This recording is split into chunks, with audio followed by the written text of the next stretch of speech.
O Senhor esteja convosco. Ele está no meio de nós. Proclamação do Evangelho de Jesus Cristo segundo Marcos. Glória a vós, Senhor.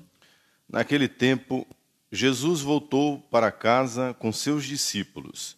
E de novo se reuniu tanta gente que eles nem sequer podiam comer. Quando souberam disso, os parentes de Jesus saíram para agarrá-lo, porque diziam que ele estava fora de si. Os mestres da lei, que tinham vindo de Jerusalém, diziam que ele estava possuído por Belzebu e que, pelo príncipe dos demônios, ele expulsava os demônios. Então Jesus os chamou e falou-lhes estas parábolas.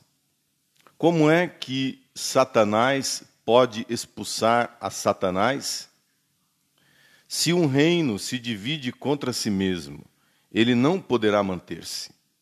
Se uma família se divide contra si mesma, ela não poderá manter-se. Assim, se Satanás se levanta contra si mesmo e se divide, não poderá sobreviver, mas será destruído.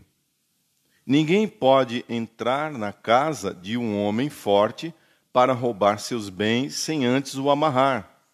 Só depois poderá saquear sua casa. Em verdade vos digo, tudo será perdoado aos homens, tanto os pecados como qualquer blasfêmia que tiverem dito. Mas quem blasfemar contra o Espírito Santo nunca será perdoado, mas será culpado de um pecado eterno. Jesus falou isso porque diziam, ele está possuído por um espírito mau. Nisso chegaram sua mãe e seus irmãos. Eles ficaram do lado de fora e mandaram chamá-lo. Havia uma multidão sentada ao redor dele. Então lhe disseram, tua mãe e teus irmãos estão lá fora à tua procura. Ele respondeu, quem é minha mãe e quem são meus irmãos? E olhando para os que estavam sentados ao seu redor, disse, aqui estão minha mãe e meus irmãos. Quem faz a vontade de Deus, esse é meu irmão, minha irmã e minha mãe. Palavra da salvação. Glória a vós, Senhor. Louvado seja nosso Senhor Jesus Cristo. Para sempre seja louvado. Muitas coisas estão acontecendo nesse evangelho. Vamos ver se nós damos conta de tudo. Mas comecemos pelo princípio, pelo livro do Gênesis, que foi a primeira leitura. Se Deus é perdão, por que Deus não perdoou logo de cara Adão e Eva e acabava com essa palhaçada de uma vez por todas? Vocês nunca se perguntaram? Nunca fizeram essa pergunta? Deus é perdão? Deus é amor? Deus é bondade? Por que já no primeiro pecado já não se resolvia isso com Deus perdoando?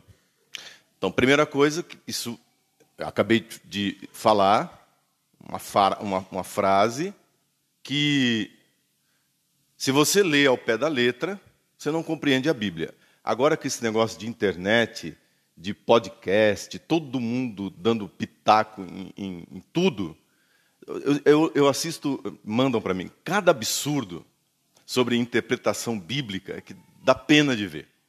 É raso o conhecimento bíblico da maioria das pessoas. Então eles acham que nós lemos o livro do Gênesis ao pé da letra. Que a gente imagina que existiu uma senhora chamada Eva, um senhor chamado Adão, e eles tinham se casado, eles estavam... Sabe assim? A igreja nunca interpretou assim. A igreja crê que houve, no princípio, um homem e uma mulher. Agora, não sou eu que digo isso. A ciência, agora, do século XX, do século passado, corrobora cientificamente o princípio da humanidade a partir de um casal primordial. aquilo que nós chamamos de monogenia. Bom, enfim. Mas pecaram, desobedeceram a Deus. Há um momento histórico em que há uma dissintonia, uma separação entre a vontade de Deus e a desobediência humana. E o resultado disso é que nós vivemos em um mundo contaminado pelo pecado. Em um mundo que jaz sob o maligno. Quando Deus diz que a serpente, que é Satanás, comerá do pó da terra, Deus está falando do pó dos nossos pecados. É o alimento de Satanás. Satanás se alimenta das nossas misérias e dos nossos pecados. Ele fica forte. Quanto mais cresce o pecado, quanto mais cresce o ódio, quanto mais cresce a mentira, a inveja, quanto mais cresce a violência, mais forte Satanás fica.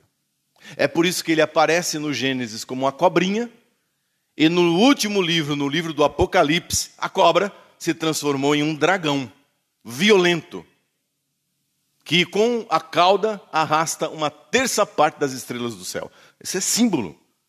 Veja o tamanho do problema, o tamanho da coisa. O que esse bicho não comeu de pó, de miséria da terra, para se transformar em um dragão. Então tenha a capacidade de usar a linguagem simbólica, tenha a capacidade de usar a imaginação, de não pensar isso ao pé da letra, pelo amor de Deus. É o mínimo que se pede de um católico. Em nome de Jesus. Muito bem. Mas por quê? Repito, por quê? Porque não houve arrependimento. Quando Deus pergunta o que estava acontecendo, que eles estavam se escondendo, depois de terem desobedecido a Deus, o homem faz o que todos nós fazemos. Nós mudamos de conversa. Nós chamamos o certo de errado e o errado de certo. E encontramos imediatamente alguém para colocar a culpa. No caso, Adão colocou a culpa em Eva, na esposa. E no caso da esposa, colocou a culpa na serpente. Não houve arrependimento. E quando não há arrependimento, não há perdão, não há possibilidade de perdão. Não porque Deus não queira perdoar, mas porque não há reconhecimento. Porque não há a humildade do reconhecimento. O grande pecado é a soberba. O grande pecado é a arrogância de achar que não fez nada de errado, que foi só aliás, não cometeu pecado, só cometeu um erro. Um acidente de percurso. A gente vai dando nomes bonitos, floreando, para não chamar o pecado de pecado, para não chamar a desobediência de desobediência. Então, feche aqui o quadro, guarde isso no coração, vamos para o Evangelho. Porque sem isso, você não entende o Evangelho. Jesus está exercendo o ministério de exorcista. Jesus é um exorcista. Jesus praticava exorcismo. Sim, muito difícil que os homens do mundo de hoje, modernos, da era da informática, da informação, tenha que ouvir que Jesus não somente acreditava que demônios existem, como sabia do poder desses demônios, que eles atuavam no mundo, que eles destruíam as pessoas, que eles têm um poder muito acima do poder humano. Jesus acreditava nisso tudo. Não somente. Ele faz do ministério público dele a derrota do principado de Satanás, expulsando demônios. Quando Jesus estava fazendo o seu ministério público de expulsar demônios, exercendo o poder absoluto do exorcista por pessoa, em pessoa, que é ele, Deus que expulsa, que tira da boca de Satanás os homens e mulheres. Disseram os mestres da lei, que acham que uma pessoa para exercer e fazer o que Jesus fazia, tinha que ser um graduado como eles. Vocês imaginem o seguinte: você cresceu com Jesus na cidade de Nazaré, é aqui que nós estamos.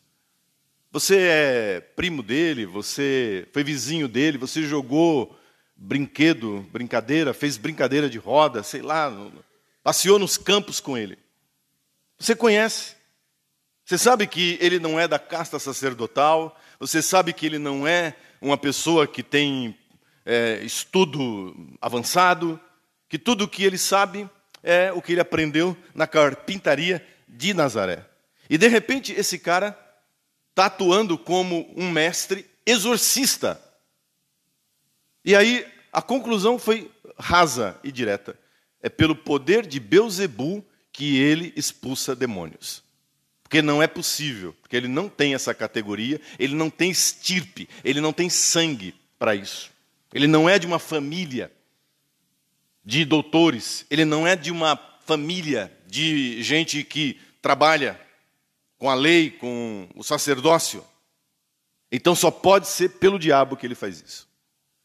Isso é uma acusação gravíssima.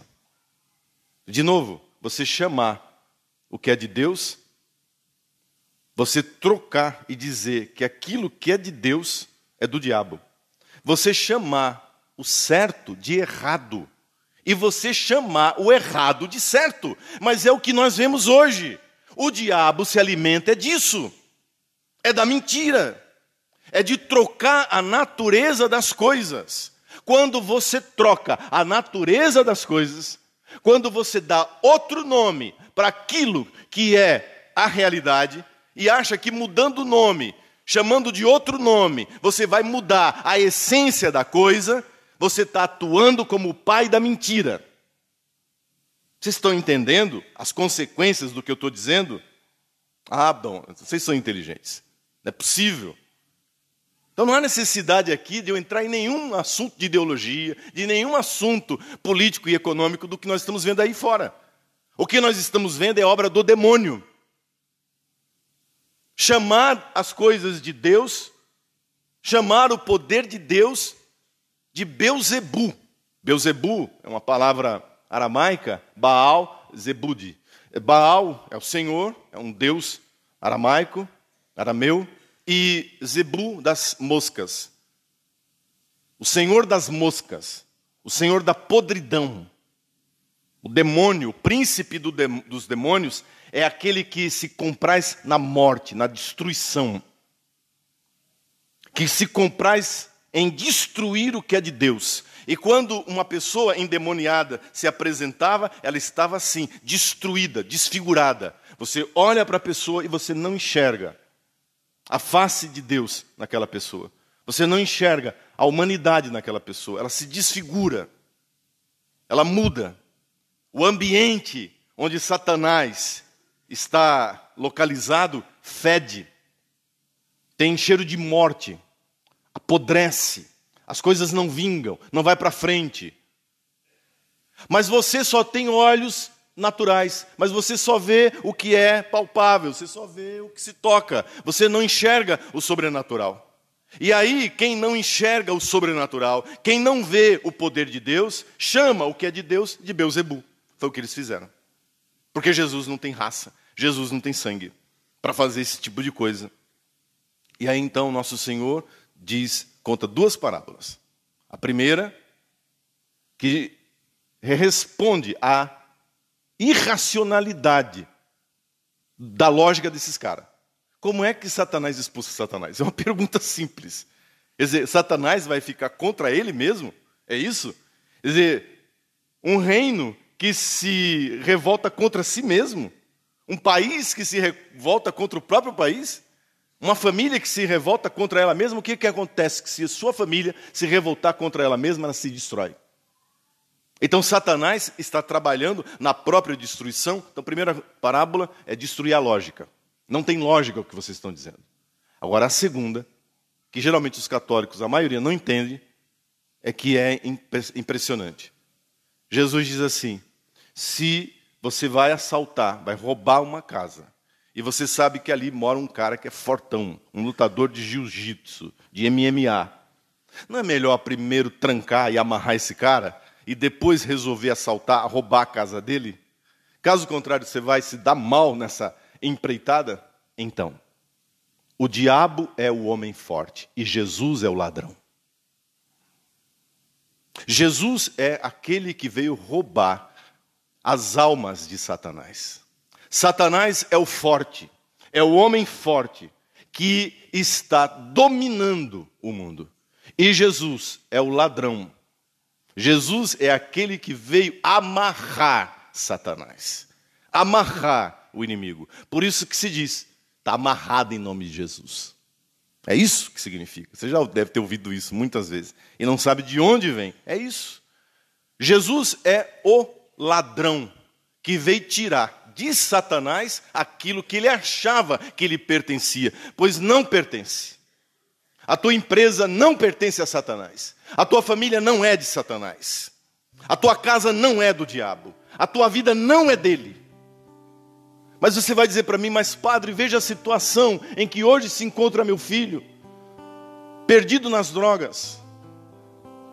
Padre, veja a situação em que se encontra meu marido no alcoolismo, desfigurado. Já tentamos de tudo, tratamento, foi para a clínica. Padre, nós já fizemos financiamento, já fizemos de um tudo para ver se as coisas na nossa empresa melhoram. E como você só enxerga o que é natural, como você não tem mente espiritual, como você não tem olhar sobrenatural, você acha que tudo é um problema financeiro, econômico, político, social. Aliás, não é só você. Os bispos acham isso, muitos bispos, padres acham isso. Você vai em algumas paróquias e a pregação é só sobre questões políticas e sociais. Todo o problema do mundo se resolve com questões econômicas. E não se enxerga mais que por trás, muitas vezes, está Satanás comendo, está o forte.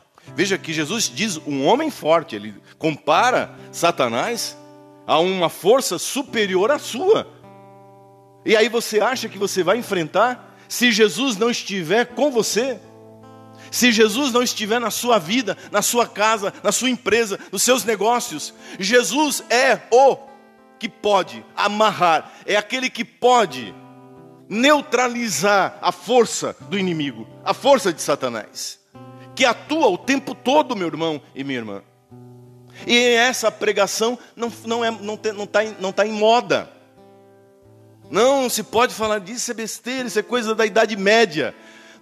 Durante anos, décadas, a pregação sobre o poder exorcístico de Jesus não foi feita. O que os nossos católicos fizeram? Foram atrás de magia, foram atrás de umbanda, foram atrás de candomblé, foram atrás de pastores pentecostais, para ver se encontravam nestes lugares uma resposta para amarrar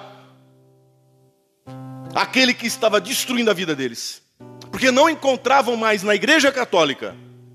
Ou os senhores não assistiram, é um filme bobo, trouxa, mas O Exorcista. O trabalho que aquela família teve para conseguir encontrar um padre que aceitasse. Mas aquilo não é da década de 70. Porque esse filme é da década de 70, início da década de 70. Isso é hoje. Isso é hoje. Aí acham ruim.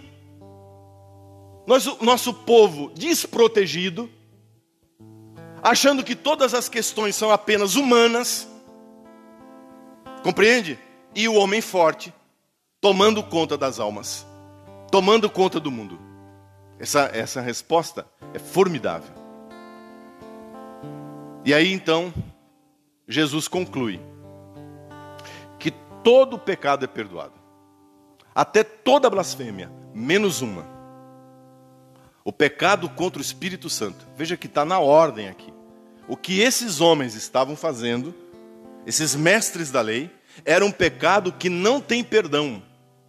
Era o pecado contra o Espírito. Esse é o pecado contra o Espírito Santo.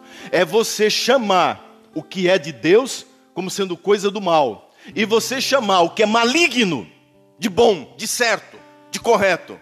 Uma pessoa que opera no erro, ela não tem salvação. Não é porque Deus não queira, não é porque Deus não possa, é porque ela não se arrepende. Ela não se arrepende. Entendeu? Ela senta aí no banco, faz essa cara de... E fica assim. Você está entendendo? E o padre prega, e vem outro padre prega, e a palavra de Deus é ensinada. O homem forte agindo, engolindo a alma da pessoa, destruindo a família, destruindo os negócios. Não arreda o pé, não muda a cabeça. Pecado contra o Espírito Santo é uma blasfêmia. Sabe por quê? Porque a pessoa não se arrepende. É o pecado da obstinação no pecado. O pecado da pessoa que não se arrepende do que está fazendo. Não se arrepende daquilo que está vivendo. Uma coisa é você errar e dizer, pô, errei. Pequei. Fui fraco. Deus se agrada. Deus se agrada. Porque Ele é amor. Ele é misericórdia e Ele vem. Agora você se pôr numa posição de dizer, que é o que eles estão dizendo, né? Ele não tem poder. Só se o diabo estiver agindo nele. Porque ele não é dos nossos, porque isso, porque aquilo. E aí então fecha-se o evangelho com a mãe de Jesus e os irmãos de Jesus, que são os parentes, né? Os provavelmente primos de Nosso Senhor. E a prova disso, que Jesus não tinha outros irmãos, é que ele dá um desconhecido para cuidar de Maria na cruz.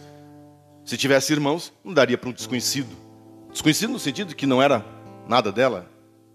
Mãe, eis aí teu filho, filho, eis aí tua mãe. E aí, veja, e ficam do lado de fora. Veja que lindo isso, vocês não entenderam. Eles ficam do lado e pedem para entrar. Veja a delicadeza de Nossa Senhora.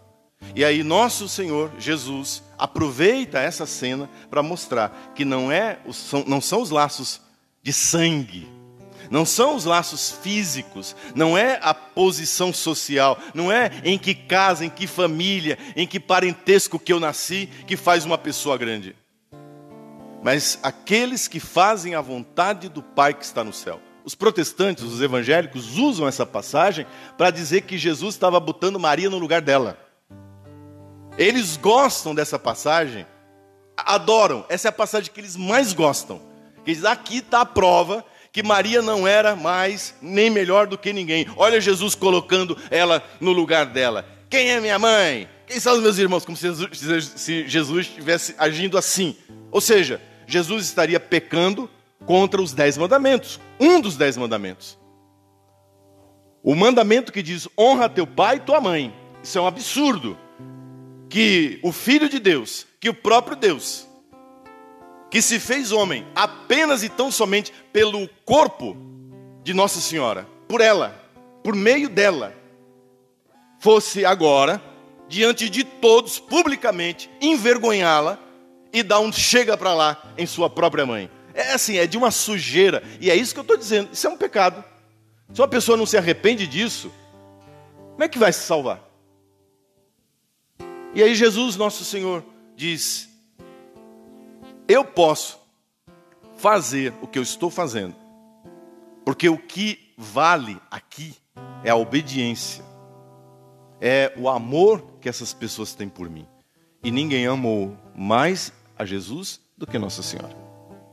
Bom, o evangelho está explicado, e é assim que precisa ser feito com esse evangelho. Esse evangelho é daqueles que, se você não pegar cada uma das partes, passou da hora dos católicos terem um mínimo, meus irmãos, de influência bíblica. Não, cá entre nós, é de um amadorismo, é de uma coisa rasa.